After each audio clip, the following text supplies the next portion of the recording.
Hi everyone, and welcome back to Project No Buy. In today's video, we're going to be talking about collections and why we want what we want in terms of the things we collect.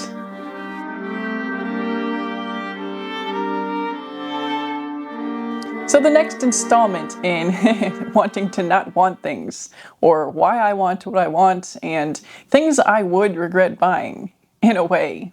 The no want year, phase 2 of the no buy, perhaps. I very optimistically thought I would be filming this full series, which is maybe about half of March's videos in one sitting. And alas, it's another day, it's another shirt, it's another, it's a new leaf, a new time. And I did not quite make it through since the videos reacting to some TikTok media are taking a little bit longer than I thought to film. So here we are, talking about collections. So there are lots of popular examples of collections, right? The more traditional might be stamps or trading cards or coins. There's all sorts of figurines and Lego models in general. And then also it extends to handbags, clothes, accessories, jewelry, makeup and beauty products, shoes, watches, dolls, and all number of trinkets. There's definitely some symbolic meaning to having a collection, something that we curate and take care of, something that we amass a large quantity of over the amount that anyone could legitimately need of such an item. Why do we do it as humans? And how do we stop? Do we want to stop? Do we need to stop? I want to stop. So let me bring it back to myself, as I always do in these videos. I personally have what I would consider one collection. And, I can identify with that meme or that kind of online video trend. Is it a meme if it's just a TikTok trend? But there's those videos that say something to the effect of, some people collect clothes, some people collect stamps, some people collect little dolls. I collect clothes. And maybe I'll pop one of those up here for reference. People collect art, people collect stamps, people collect little statues and dolls, but I collect clothes. But I wouldn't say that I collect clothes in the same way, right? I don't have a method of curating. There's no one specific brand that I'm attracted to more than any other. I might have had a brief phase of collecting one particular brand, and I do have a collection of tube tops in maybe almost every color that this brand ever made them in a certain material. However, it's not something that I would consider exactly the same, since it's not an ongoing thing. It didn't span multiple years. It was just kind of an intense period of overconsumption, if I'm honest, that I was engaging in at that period, at that time of my life. Other than that, those debatable collections of clothes, shoes, accessories, whatever, there's only one collection that I would say is a real, true kind of collector mentality collection for me, and that is my handbags. Unlike the clothes, I do have one favorite brand of handbag. I'm going to insert some crappy B-roll. I'm going to make it look as non-aspirational as possible. It's going to be vertical on my cell phone. But I have a collection of bags by this brand. I did a whole video review on why you may not want to purchase one of these bags, because I don't want to influence you to want or buy this brand of bag, or any of these in particular, or anything in general on this channel.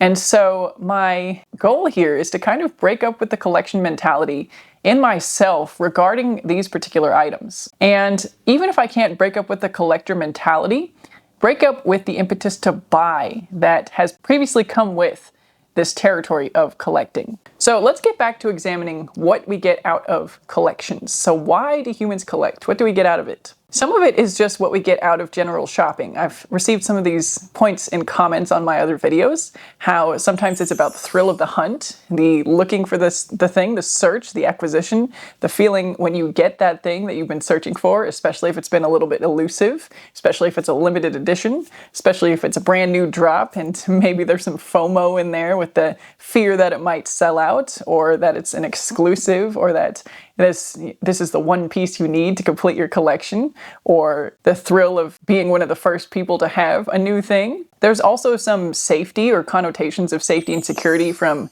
accumulating a massive hoard of stuff, or, a display of wealth in some way, even if it's a collection of something that's not directly indicative of a lot of money or wealth, right? It could be something cheap, but I guess there's still maybe some sense of security in having a lot of those maybe little things, or things that aren't necessarily expensive, but just a collection of those things around you might give you a sense of stability and security. There's evidence of some productivity that went into amassing all of those things, and I guess some physical evidence of part of your life's work. And, this could be a little bit of a serious way to look at a collection of something that might be frivolous, but in a way, it is representative of some of your life's work going into acquiring these things, right? I spent some time of my life acquiring all of these bags that I have. And I have a collection of, I think, around 15 of these bags. And, debatable whether you count the small leather goods and the micro bags. But let's just say 15. It's a nice round number. And, one of them, or two of them perhaps, are still in the boxes, like so. There's a person here. Gasp, shock, horror. But using my own personal example here, what is this collection actually? What is the raw materials that make it up? In my case, it's just pieces of leather, some thread, some craftsmanship, the labor of the people who made the bags, some metal hardware. It's basically pieces of metal and leather that have been fashioned together in order to serve the purpose of a handbag. In other words, it's essentially useless if I'm not using it for the purpose for which it was designed. The purses sitting on my shelves here are not living their lives as the purses they were designed to be. They are instead serving as decor, arguably, which is debatably necessary, and I could certainly even have other decor up here, right? I have shelves, anything could be going on these shelves. And again, those with collections out there, some of you might have a book of stamps or trading cards or coins or a shelf of video games or a cupboard of books or, I do have a lot of sheet music, but I didn't approach it with the collector's mentality, which is something I use as a distinction between things like my clothes, my makeup, my sheet music, and these purses, because it's never been the case where a new piece of sheet music is dropped by this publishing company and I've thought, I should look into purchasing that because maybe I would like it. If a solo viola work is published, I have to like the actual work itself and want to play it rather than just want to own the piece of music that it's printed on, right? Or own that piece of the publishing company's lore or whatever it is. I don't need to have the physical book. I just know it's out there, and if I'm interested in it, I can purchase it. Whereas with this particular brand of bag, whenever I do notice that they've come out with a new model, there is that question in the back of my mind, even during the no-buy year last year.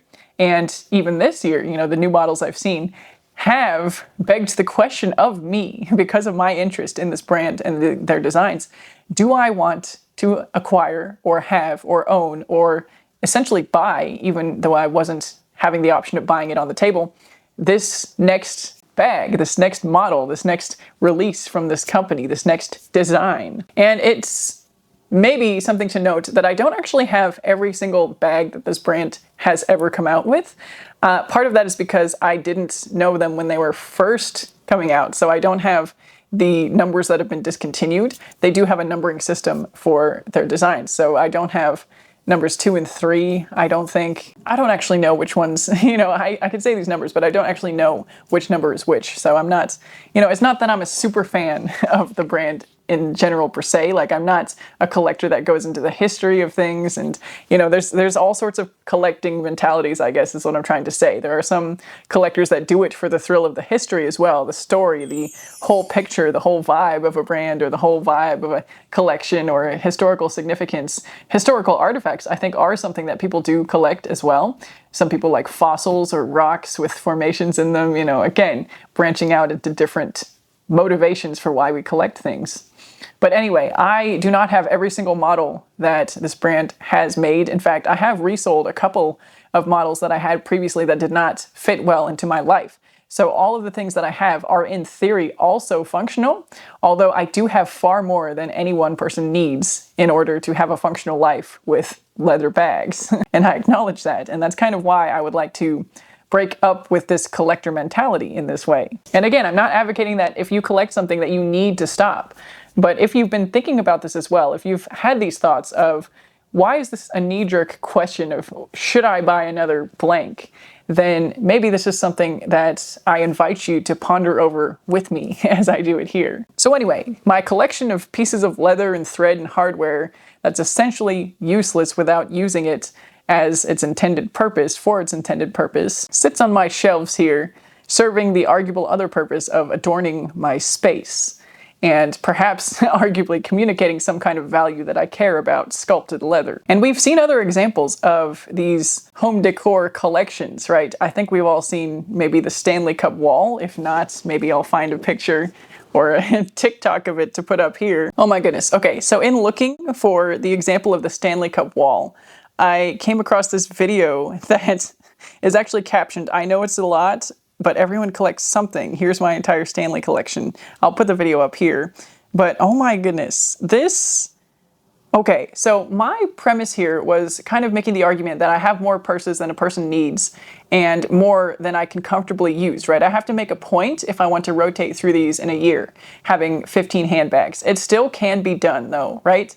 Like I could still wear 15 handbags, and I guess it would break down to about 24 times per year, right? Like I said in my clothes video with the sweaters, if I had 15, and you know, that's 24 days of the year that I wear each individual handbag. Now, in reality, I do carry one almost every day and rotate just very sparingly because I tend to not leave the house unless I'm going to work. But in theory, you know, that would be 24 days of use for the bags that I have. If I look at this Stanley Cup wall and try to estimate how many are here, I don't even know if I can make a great estimation. I see 7 on each of these shelves, and there's 1, 2, 3, 4, 5, at least 15 shelves, but I think there might actually be more. But let's just go with that for now, because I can't see them all. I can't count them all. That would be 105 Stanley Cups, if we take that as a rough estimate. And that would be using each one for 3.47 days of the year, and that's a cup, right? So, okay, maybe my argument here, or my line of thinking, has been totally reshaped by looking at this example on social media. And I also question whether this Stanley wall functions as a piece of home decor, because it just, at this point, looks like a bunch of cups on a shelving unit, right? There is another example, I think, where the Stanleys are on the wall, and it does look a little bit more home decor-esque to me. And again, maybe that's just my bias. You know, the floating shelves might be something that makes it look more legit, at least just to my own eyes as far as home decor, rather than the shelving unit. And, you know, that's not really the point of what I'm trying to say here, you know, if you've managed to set it up as effective home decor or not. What I was going to say though is that when our home decor is full, when our space for decorating is full, then in theory we should be done collecting, right? But I'm not sure that that's actually how it usually works. We tend to be marketed ways of new storage, right? New ways of organizing so that we can have more stuff in our lives. In my case, my shelves have become prematurely full, perhaps because I don't like to use this space for anything that can be influenceable to an audience member viewing this video, right? So I don't actually have my bags on this space. When I conceived of these shelves, I thought I would have maybe more spacing between my purses. And so this is kind of a collection designed for about 15 bags, but I don't have 2 of them unboxed, and one of them is down as my everyday bag, my biggest one. And so, you know, I am at capacity as far as the space that I have to display my collection myself. And, you know, same goes on the smaller scale. When you fill up a binder of cards or a coin folio or whatever it is, you know, that's kind of maybe a natural stopping point, but then you can always buy more of the file sheets. You can always buy another binder and start again. And then you've got this new world of filling up the space opened up to you. So the journey can be truly endless if we're determined to keep on collecting. And so I really want to go against that because, as we know, desire is never ending as well. And I talked about reaching desire burnout in a video earlier in January. But desire is never ending. The collection can also be never ending, which may also be part of the appeal, honestly, because there's always something new to want. There's always an easy direction, right? Next time this brand comes out with a bag, I know I can look at it and I'm probably going to be at least a little bit interested in it since it's from the same design house and might have some of the similar attributes. Not always the case, but it's, you know, on my radar. My spidey senses are kind of out for that particular brand and their new releases. I am happy to say that I am much less automatically influenced by anything released by this brand and other brands in general. I'm much more able to look at it with a critical eye, and I think their couple of most recent releases actually have been immediate no's for just various reasons. And I don't really need to elevate, you know, I'm not going to show you the exact pictures up here, but the point is I saw the newest releases and thought immediate no, like not even interested, not even on my radar for things to think about wanting. And hopefully this is a sign that I'm both satisfied with my collection, I don't need to add any more, and that I can be stepping away, hopefully am stepping away from this collector's mentality of wanting to hoard wealth, wanting to kind of display it in a way, even though generally nobody sees the space, it's just for me. And I would actually argue that for some people, leather sculptures, you know, they are a little bit like art. And for some people, maybe a designer handbag is something that they appreciate in the way that they also appreciate art, you know, the construction of it, the design form factors and things like that. And again, I'm not here to argue about what's art and what's not today anyway. I'm going to do some reading and come back to you with that subject over the summer, mark my words, since I want to really dive deep into that actually. But anyway, back to the point of safety and security in a collection of an amassment of stuff, often material stuff. Would we not feel safer if we amassed all of those dollars that we spent on that stuff and put it in our bank accounts? And if we amassed all the time we spent looking for that stuff and comparing and feeding our collector's mentality and funneled that into something more productive, more enriching, more of an investment into ourselves, into our skill sets, into our sense of self-worth and our ability to go forth in the world and have confidence that we can succeed and or just, you know, get by comfortably. We don't tend to find people collecting emergency supplies, do we? Actually, you know, for all I know, there are people that obsessively collect things for their storm cellars and maybe have a fixation with having a certain amount of food and water stored away. So, you know, I guess on some level that collection does make a little bit of sense to me in terms of direct security, in terms of providing a direct line of thinking for achieving that feeling of having what we need in the case of a worst case scenario. I guess those are the things you would actually buy with the money in the bank if things got really dire and we needed to stock up on supplies. However, these supplies are things that expire oftentimes, and so to manage that kind of rotation is just kind of maybe going a little bit too far for the average person. I know for me at least, though, I'm definitely not collecting emergency items. I'm collecting frivolous things, and I think I'm not the only one. Perhaps I'll find even more examples of these collections and pop them up here to support this point. You know, people collect all kinds of things. Every now and then I'm even served a video on YouTube about the latest trinkets, the Labubus or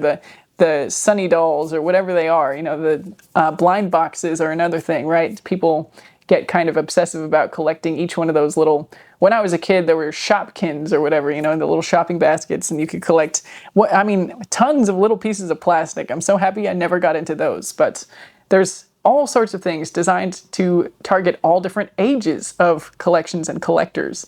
And I just want to break up with it myself. I would love to see more people break up with it too, although the average person in my life doesn't have a collection that I know about. So I don't know. Does everybody really have a collection? According to the Stanley collector person, everybody collects something? I don't know. Do you collect something? You let me know in the comments. I would love to hear from you about your own experience with collecting and whether or not you have a collection or something you would consider a collection as well. Yikes, as I look at more collections to reference in this video on TikTok, I see that I'm not the only purse collector either.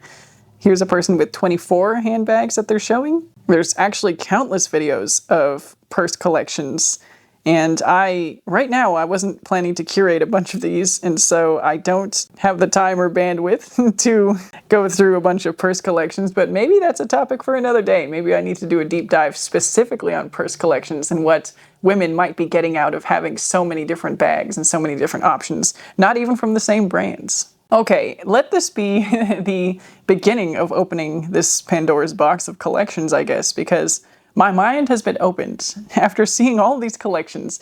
Stickers, wallets, purses, shoes, specific bags, perfumes, beauty products. There's even one in here that referred to the underconsumption core trend where they laid out all of their beauty care products and were shocked about how much it was. And now, you know, I guess they tagged it under collection, which is how it was here. There's a coloring book collection. There's so many different collections here that I just had no idea. I thought it was not nearly as common as I guess it is, or maybe it's just something that's commonly tagged on social media. Again, let me reiterate, you tell me whether you have any collections and normalize, help me normalize what's actually real here and what's not, because again, what's on TikTok versus even what's in my comic community may or may not be a more accurate depiction of real life. I like to consider my community here probably more similar to the normal that I would like to aspire to. So I would love to hear from you as far as whether you have a collection, what you think about collections. If you have a collection, why do you think you collect what you collect? Are you trying to stop? Are you trying to manage it in any way? Let me know. Let this be the door opening to this conversation, and we might revisit this at a later date. All right, bye for now, and I will see you in the next one.